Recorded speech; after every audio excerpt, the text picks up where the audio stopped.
Hello everyone and welcome back to this channel, and today I'm going to walk you through how to create a new account on HBO Max. So first things first, you have to do this process through your HBO app or through the web browser.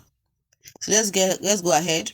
So at the top, you're going to search at the top search bar, you type in HBO Max sign up. Once you do that, you will see various things, but you have to search for HBO Max and the sign up now button. Tap onto it, and once you found it, you will see your interface. You will see various plans, which is basic with add standard and premium plan. The cheapest one is basic.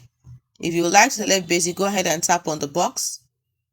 There also you will see monthly or yearly plans that you can choose from. Then select continue.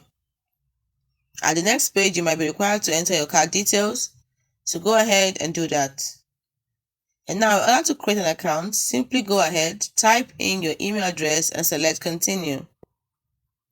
You get to confirm your email address, create yourself a password, put in your first name and your last name, and then select create account. Once you do that, that is it.